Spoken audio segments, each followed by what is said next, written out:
2 দফা অনুযায়ী রাষ্ট্রপতি মহোদয় কর্তৃক গণপ্রজাতন্ত্রী বাংলাদেশ সরকারের প্রতিমন্ত্রী পদে নিয়োগপ্রাপ্ত ব্যক্তিগণের নাম ঘোষণা করছি। জনাব এম রশিদুজ্জামান মিল্লাত, জনাব অনিন্দ ইসলাম অমিত, জনাব মোহাম্মদ শরীফুল আলম, জনাব শামা ওবায়েদ ইসলাম, জনাব সুলতান সালাউদ্দিন টুকু, ব্যারিস্টার কায়সার কামাল, জনাব ফরহাদ হোসেন আজাদ, জনাব মোহাম্মদ আমিনুল হক, মীর মোহাম্মদ হেলাল উদ্দিন, জনাব হাবিবুর রশিদ, জনাব মোহাম্মদ রাজীব আহসান, জনাব মোহাম্মদ আব্দুল বারি,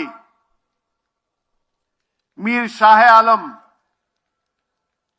জনাব মোহাম্মদ জোনায়েদ আব্দুর রহিম সাকি, জনাব ইশরাক হোসেন, মিস ফারজানা শারমিন,